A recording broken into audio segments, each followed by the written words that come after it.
உலகம் முழுக்க தமிழர்கள் பரவி வாழ்ந்தாலும் தமிழர்களுக்குன்னு சொல்லப்படக்கூடிய மரபு வழி தாயகம் ரெண்டு. ஒன்று ஈழம், மற்றொன்று தமிழ்நாடு. ஈழம் நம்ம கிட்ட இல்லை, எஞ்சி இருக்கக்கூடிய தாய் தமிழகத்தை காக்க வேண்டியது ஒவ்வொரு தமிழர்களுடைய கடமை. ஆனால் இந்த தமிழர்களுடைய உரிமையை காக்கணும் அப்படின்னா அரசியல் அதிகாரம் ஒன்றே தீர்வு என்கிறார்கள். அரசியல் என்றால் சாக்கடை என்று விலகி நிற்கக்கூடிய எண்ணற்ற இளைஞர்களுக்கு மத்தியில் அரசியல் என்றால் சாக்கடை இல்லை, அதை பூக்கடையாக மாற்றுவோம்னு பேசுவதற்காகவும் அரசியல் விழிப்புணர்வுக்காகவும் தான் தமிழ் முழக்கம் மூச்சை இழக்கலாம் பேச்சை இழக்கலாமா ஊடகம். வாங்க இன்றைய காணொலியில் எதை பற்றி பேசுவோம்னு பார்க்கலாம். அக்கா வணக்கம். வணக்கம். வணக்கம். எப்படி இருக்கீங்க? ஆமாம், நல்லா இருக்கேன். நல்லா இருக்கேன். நீங்கள் எப்படி இருக்கீங்க? நல்லா இருக்கேன். ரொம்ப நாளாச்சு நம்ம பார்த்து.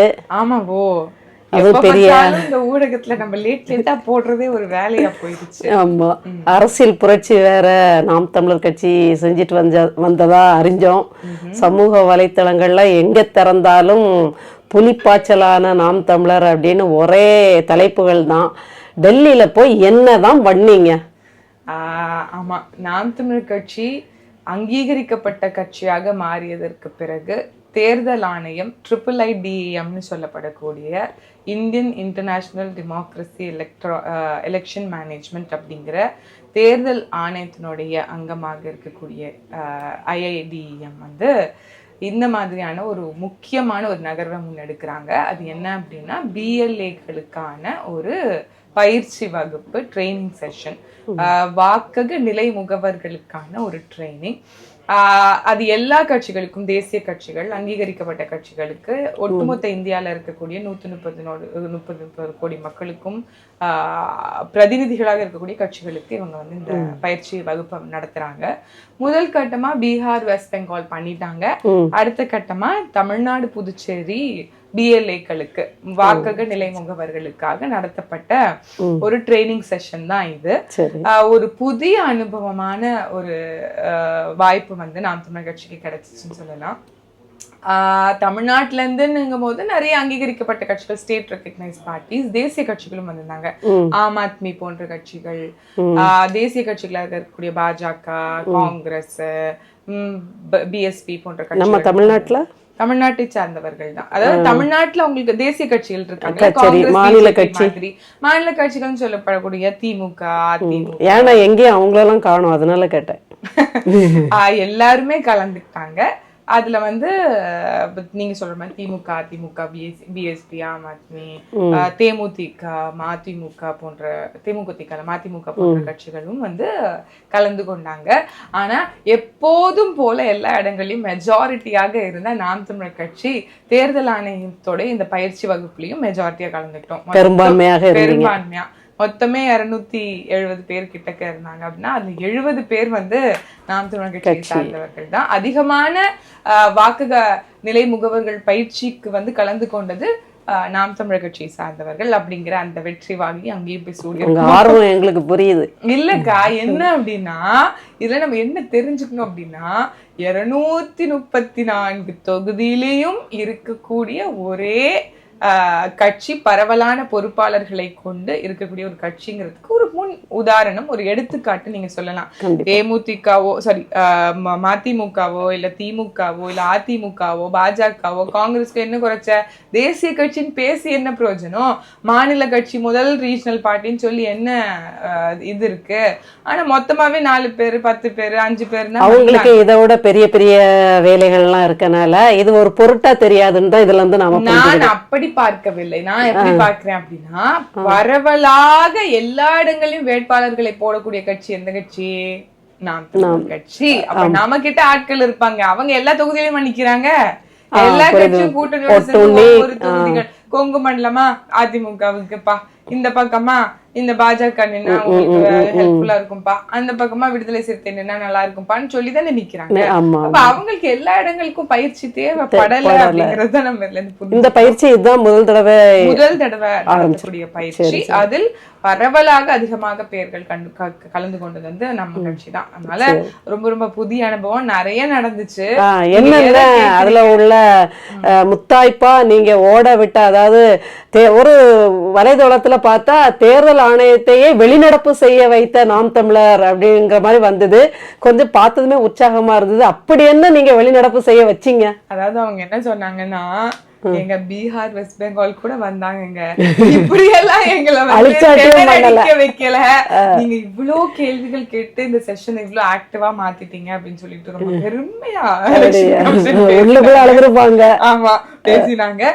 ஒரு கேள்விகளுக்கும் தேர்தல் ஆணையத்திலிருந்து பிரதிநிதிகளாக வந்த தமிழ்நாட்டு தேர்தல் ஆணைய அதிகாரிகள் சிஇஓக்களுக்கு நம்ம கேட்கக்கூடிய கேள்விகளுக்கு பதில் கிடையல இல்ல அப்படிங்கிறது தான் உண்மை. நம்ம கேட்டோம், எப்படி வந்து வாக்கு வித்தியாசமாகுது இறுதி நேரங்கள்ல, எப்படி வந்து அதுல மேனிபுலேட் பண்றாங்க, காசு கொடுக்கறத தேர்தல் ஆணையத்தின் சார்புல இருந்து எப்படி தடுக்கிறீங்க அப்படின்னு எக்கச்சக்க கேள்விகள். நான் கேட்டது வந்து எப்படி வந்து தேர்தல் ஆணையத்தை நாங்க நம்புறது அப்படின்னு. இவ்வளவு விஷயம் சொல்றீங்க, இவ்வளவு ப்ராசஸ் இருக்கு, நாங்க வந்து எப்படி உங்களை நம்புறது அப்படின்னு சொல்லி கேட்டோம்.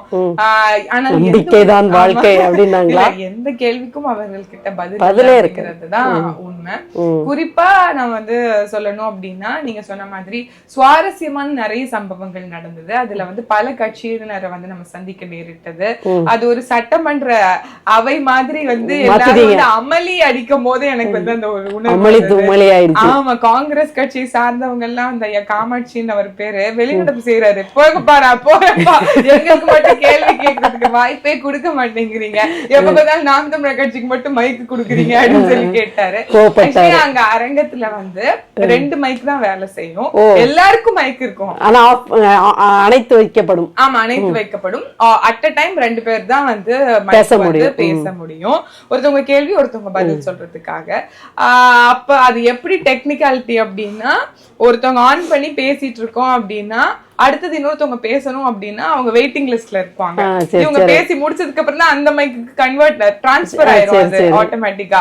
இந்த தொழில்நுட்பம் தெரியாம பல நம்மளுடைய முன்னத்தியர்கள் பழைய கட்சிகள் எல்லாம் வந்து அங்க அடிச்சுக்கிட்டாங்க, அவங்களுக்கு மட்டும் வாய்ப்பு கொடுக்குறீங்க அப்படிலாம் சொல்லிக்கிட்டு இருந்தாங்க. இப்படி வந்து நாம் தமிழ் கட்சியில எல்லாருக்குமே கேள்வி இருந்தது, எல்லாருக்குமே ஒரு வாய்ப்புகள் எல்லாரும் கேட்டுட்டு இருந்தாங்க. அந்த டெக்னிக்காலிட்டி ஒரு விஷயம். அதே மாதிரி அதிமுகவை சார்ந்த முக்கியமான எம்பிஸ் எம்எல்ஏஸ் கூட கலந்துருந்தாங்க. ஐயா செல்லூர் ராஜு போன்றவங்க, அறிவாளி செல்லூர் ராஜுன்னு சொல்லணும், ஜெயக்குமார் போன்றவங்க, அதுக்கப்புறமா வந்து ஐயா ஏசி சண்முகம் போன்றவர்கள், பாஜகவை சார்ந்த பெருமக்களும் வந்திருந்தாங்க. அதே மாதிரி திமுகவை சார்ந்து ஒரு 4 பேர் தான் வந்திருப்பாங்கன்னு நினைக்கிறேன். எனக்கு I don't even know who they are. அந்த மாதிரி போயிடுச்சு. அதே மாதிரி விடுதலை சிறுத்தைகள் இருக்குமோ இல்லக்கா, விடுதலை சிறுத்தைகள் கட்சியை சார்ந்து நிறைய பேர் வந்திருந்தாங்க. அவங்களும் முதல் முறை நம்மளோடு சேர்ந்து அங்கீகரிக்கப்பட்ட கட்சி. அவங்களும் கிட்டத்தட்ட 40 பேர் கிட்ட வந்திருப்பாங்க அப்படின்னு நினைக்கிறேன்.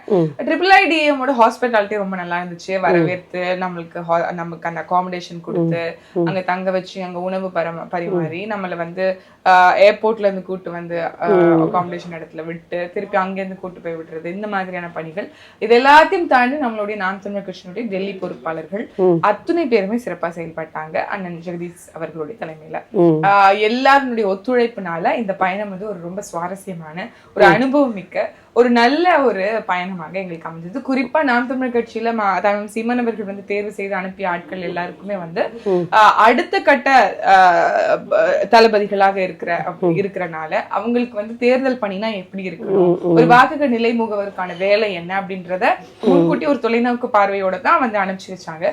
அதே போன்று எங்களை போன்ற ஆட்களுக்கு ஒரு பெரிய ஒரு வாய்ப்பா இருந்துச்சு. காரணம் என்ன அப்படின்னா, எலக்டோரல் ரோல்ல யாருடைய பேரை எப்போ ஆட் பண்ணணும், அந்த பேரை ஆட் பண்ணணும் அப்படின்னா நீங்க என்ன ஃபார்ம் ஃபில் பண்ணணும், ஒருத்தவங்க உங்க குடும்பத்துல இறந்துட்டாங்க அப்படின்னா அந்த குடும்பத்துல இருந்து இருக்கிறவங்களுடைய அந்த லிஸ்ட்ல வாக்காளர் லிஸ்ட்ல அவங்க பேர் அவங்க பேர் நீக்கணும், அதுக்கு எந்த ஃபார்ம் ஃபில் பண்ணணும், ஒருத்தவங்க வெளிநாட்டுக்காரங்க இருக்காங்க ஆனா இங்க வந்து வாக்கு இருக்காங்கன்னா அந்த என்ஆர்ஐயோட பேரை வந்து எப்படி எலக்டோரல் லிஸ்ட்ல வந்து ஆட் பண்ணணும், அதுக்கு என்ன ஃபார்ம் ஃபில் பண்ணணும் அப்படின்னு அஞ்சலக ஓட்டு நீங்க சொன்ன மாதிரி அஞ்சல் வழியா ஓட்டு இதெல்லாம் எப்படி கவுண்ட் பண்றாங்க, ஒரு பேலட் யூனிட் என்ன வச்சு பண்றாங்க தயாரிச்சிருக்காங்க, எந்த கம்பெனியோட இவங்க வந்து ஒரு இது அக்ரிமெண்ட் போட்டிருக்காங்க, அந்த நிறுவனங்கள் என்ன, எத்தனை ஆயிரம் பேலட் யூனிட்ஸ் வந்து தயாரிக்கிறாங்க, அவுட்புட் யூனிட் எப்படி இருக்கும், இறுதி வரைக்கும் ஸ்ட்ராங் ரூம்ல அது எப்படி வந்து பாதுகாக்கப்படும், அந்த சிசிடிவி கேமராக்கள் எப்படி சர்வேலன்ஸ்ல இருக்கும், அதை யார் கண்காணிப்பாங்க, அதற்கு பிறகு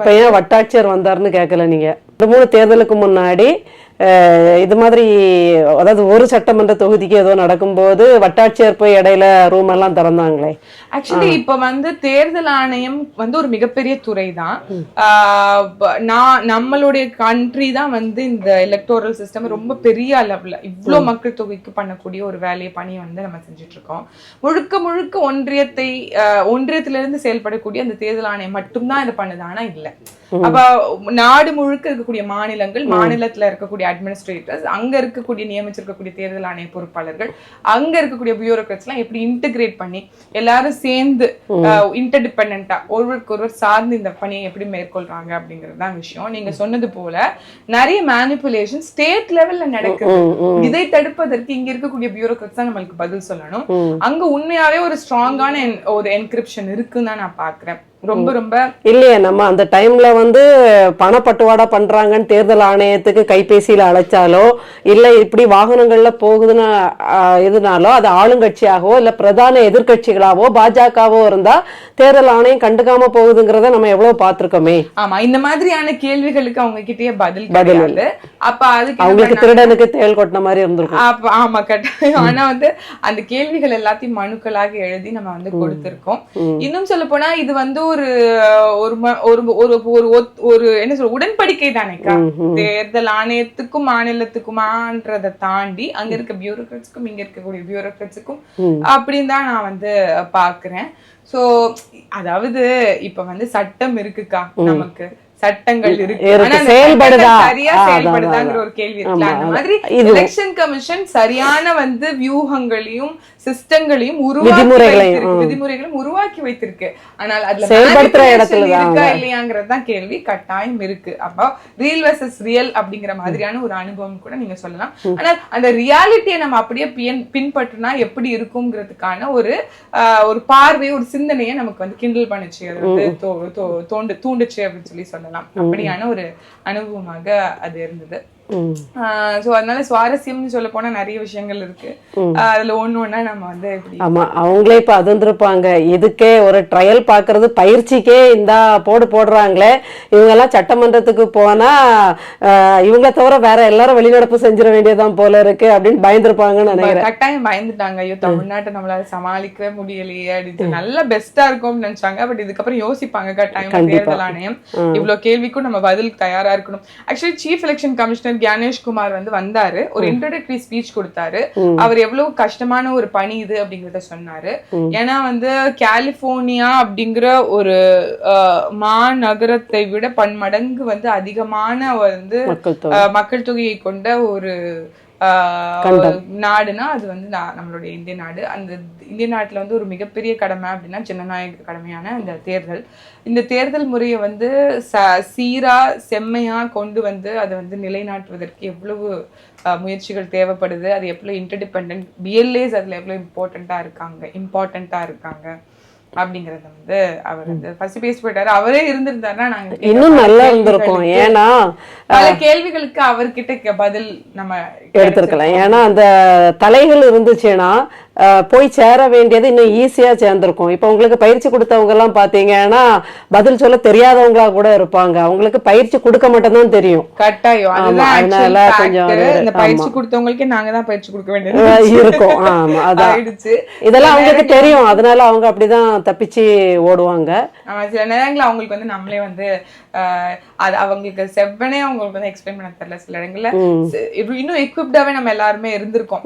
ஒரு நம்ம என்ன போன்ற ஆட்களுக்கு புதுசா இருந்திருக்கலாம். பட் நம்ம கட்சியில பல பேருக்கு வந்து பொது தேர்தல அணுகி இருக்காங்க இல்லையா, அவங்களுக்கு தெரியும் எந்த ஃபார்மை எதுக்கு ஃபில் பண்ணணும் அப்படின்னு தெரியும். ஸோ அதே வந்து திருப்பியும் வந்து ஒரு பிராக்டிக்கல் கிளாஸ் மாதிரி அவங்க வந்து எடுத்தது வந்து அவங்களுக்கே நம்ம வந்து சில இடங்கள்ல வந்து இப்படி சொல்லி கொடுங்க அப்படின்னு சொல்ற வேண்டியதா இருந்துச்சு. அது ஒரு சுவாரஸ்யமான பயணம். நீங்க போன நேரத்துல எங்க தமிழ்நாட்டுல என்னென்னவோ நடந்து போச்சு.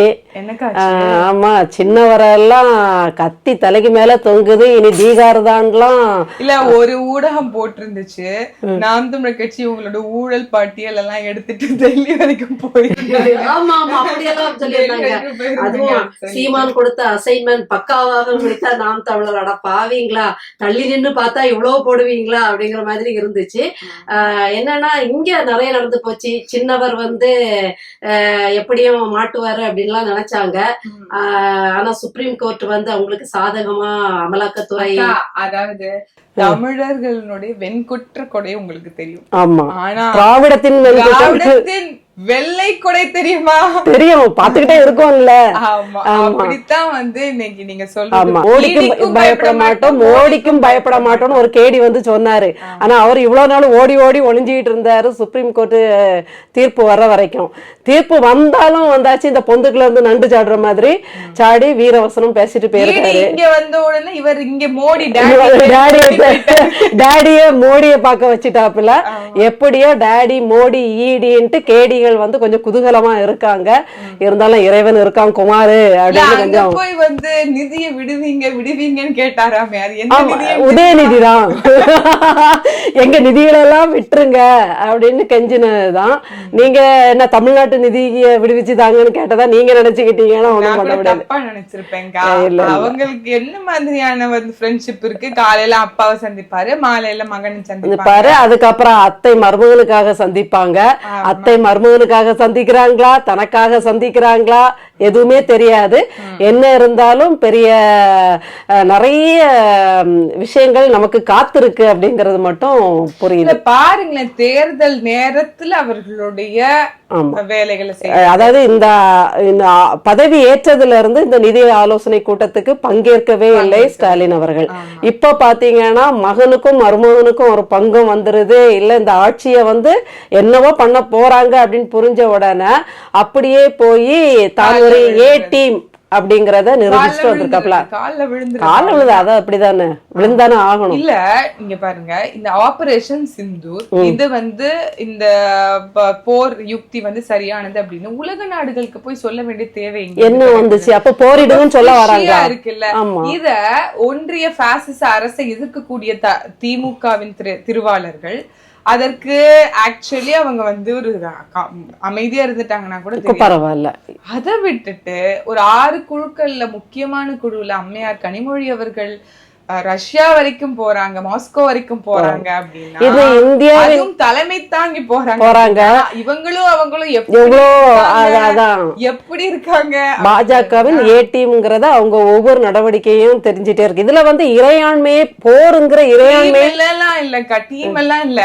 BJP is equal to DMK, பாஜகவும் திமுகவும் ஒன்று அப்படிங்கறதான் வந்து இவர்கள் அது நம்மள போல புத்திசாலிகளுக்கு தெரியும். சீமான் அவர்கள் கேட்பது போல நிதிஷ் நாயுடு அவங்களுடைய ஆட்சி இன்னைக்கு வந்து அங்க இருக்கிறதுக்கு காரணமா இந்த நிதிஷ் நாயுடுனுடைய பிரதிநிதிகளே அங்க இல்ல, மாறாக இவங்க இருக்காங்க அப்படின்னா நாளைக்கு அது விழுந்துச்சுன்னா இவர்கள் தற்காத்து நிப்பார்கள். அன்னைக்கு வந்து ஐயா வாஜ்பாயினுடைய ஆட்சியை கவிழ்க்க விடாமல் பாதுகாத்தார் எப்படி ஐயா கருணாநிதி அவர்களோ கலைஞர் ஐயா அவர்களோ, அதே போன்று இவர்களும் செய்வார்கள் அப்படிங்கிற ஒரு நம்பிக்கை தான்.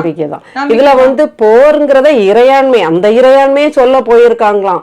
அப்ப இத்தனை 700க்கும் மேற்பட்ட மீனவர்கள் இறந்தப்ப அந்த இறையாண்மை பேசப்படல. 1.5 லட்சம் தமிழர்கள் கொன்று குவிக்கப்பட்டோமே. ஆமா, இதே மாதிரி இறையாண்மை எப்படி போய் பேசுவாங்க? எங்க உளவாளிகள் எல்லாம் கண்டுக்காம விட்டுட்டாங்க, அதுல 26 பேரு செத்து போயிட்டாங்க. அந்த எங்க உளவாளிகள் எங்கள் காவல்துறை அவங்கள தடுக்கல, அவங்க தப்பிச்சும் போயிட்டாங்க. அப்புறம் நாங்க வந்து சும்மா குண்டா போட்டு தகர்த்தோம், அந்த இறையாண்மையை போய் சொல்ல போறாங்களா? அப்ப கேக்குறவங்களுக்கு ஓடாதா? உங்க உளவுத்துறை என்ன பண்ணுச்சு?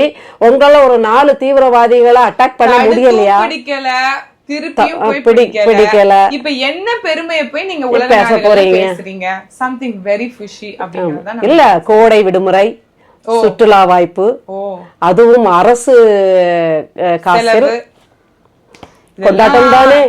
இனிமே பாருங்க, புகைப்படம் வரும், மகனோடு சுத்தினார் கனிமொழி. அவங்க அப்படியே குடும்பத்தை அங்க கூட்டிட்டு போயிருப்பாங்க. அதுக்கப்புறம் ஒரு 2 நாள் மைக்கு கிடைச்ச மைக்ல பேசிக்கிட்டு அதுக்கப்புறம் ஊரை சுத்துவாங்க. அவ்வளவுதான் குடும்பத்தோட.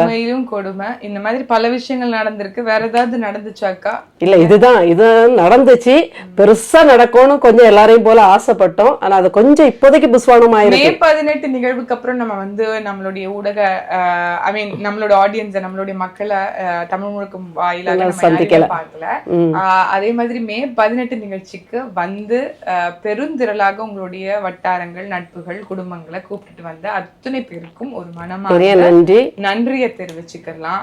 கூடுதலாக வரக்கூடிய 2026 படைப்போம் புதிய அரசியல் வரலாறு என்கின்ற தத்துவ முழக்கத்தை முன்வைத்து நாம் தமிழர் கட்சி தேர்தலில் தனித்து போட்டியிட போறோம்ங்கிற முழக்கத்தை நம்மளுடைய தலைமை ஒருங்கிணைப்பாளர் தாய்மாமன் சீமான் அவர்கள் வைத்திருக்காங்க. அதற்கான பணி வந்து வேகமாயிட்டு இருக்கு. நிறைய வேலைகள் இருக்கு. அந்த வேலைகளை குறித்தும் நம்ம உடனுக்குடன் பேசலாம். அதே மாதிரி மே 18 என்னோட நான் வரல, ஆனா காணொலி தொலைபேசி தொலைக்காட்சி முன்னாடி தான் நான் உட்கார்ந்துட்டு இருந்தேன். அதுல ரொம்ப அந்த கூட்டமும் மெய் சிலிர்க்க வச்சது. அண்ணனோட அந்த உணர்ச்சி புலமான பேச்சு எல்லாத்துலயும் முத்தாய்ப்பா அண்ணன் ஒரு பாட்டை பாடுனாங்க பாருங்க. அது எங்கேயோ போயிடுச்சு. எனக்கெல்லாம் உண்மையில புல்லரிக்குதுன்னாங்கள.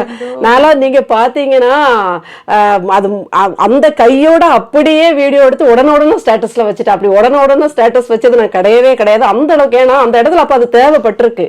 அண்ணன் வந்து ஒரு உணர்வு ரீதியா உளவியல் ரீதியா நம்மளை மகிழ்விக்கணும், இல்லைன்னா உற்சாகப்படுத்தணும் அப்படிங்கிற ஒரு தேவை எவ்வளவு இருந்திருக்குங்கிறது என்னோட ஆக்ஷன்ல, என்னோட நடவடிக்கையில எனக்கு ரொம்ப புரிய முடியுது. அப்போ அங்க இருந்த அந்த மக்களுக்கு அது எவ்வளவு உற்சாகமா இருந்திருக்கும் அப்படிங்கிறது என்னால அந்த இடத்த இன்னும் மறக்க முடியல. அடிக்கடி ரிப்பீட்டடா அதை போட்டு பார்த்துக்கிட்டே இருக்கேன். எங்க வீட்டுல என்ன எல்லாரும் கொஞ்சம் கிண்டல் அடிக்கவும் ஆரம்பிச்சிட்டாங்க. இப்படி சின்ன பிள்ளைத்தனமா இருப்பீங்களா அப்படின்ட்டு. வந்து பொய் கிடையாது, உண்மையாகவே உணர்வால் பின்னப்பட்ட ஒரு உணர்ச்சி பிழம்பில் வந்து வெகுண்டெழக்கூடிய ஒரு புரட்சிகர இயக்கம் தான் நாம் தமிழர் கட்சி. அதனால அது தொடர். அதே மாதிரி இன்னொரு விஷயம், நீங்க டெல்லிக்கு போயிருந்தப்ப இடையில அண்ணன் வந்து கிறிஸ்தவ மக்கள் பாதிரியாரோட ஒரு உரையாடல் நடந்துச்சு. அதுவும் ரொம்ப முத்தாய்ப்பா இருந்தது. நான் கிறிஸ்தவனுக்கு எதிரி இல்லை அப்படிங்கிறத ஊரறிய சொல்ற மாதிரி அது அமைஞ்சிருந்தது. அதுல கேட்கப்பட்ட கேள்விகள் ஏற்கனவே கேட்கப்பட்ட கேள்விகள்னாலும் அண்ணன் அப்படியே நிலை மாறாம தடம் மாறாம அதுக்கான பதில சொன்னாங்க. தாவேக்காவோட கூட்டணி வைப்பீங்களான்னு கேட்கும்போது என் தலைமையை ஏற்று பெரியார தூக்கி கீழே போட்டுக்கிட்டு வந்தா யோசிக்கலாம், அதுக்கு மேல பேச்சே இல்லைன்னாங்க. அது ஒரு கிறிஸ்தவ மக்களுக்கு ஒரு பெரிய ஒரு நம்பிக்கை கொடுத்துருக்கணும் பாருங்க. அதனால அந்த வலைவழியை பார்த்து கொஞ்சம் தெளிவடையுங்க அப்படிங்கிறதே இந்த காணொலி மூலமா கேட்டுக்கிறேன். சரி, மீண்டும் ஒரு காணொலியில் இன்னும் நிறைய விவாதிப்போம். அது வரைக்கும் உங்கள் ஃபாத்திமா ஃபர்ஹானா. நன்றி.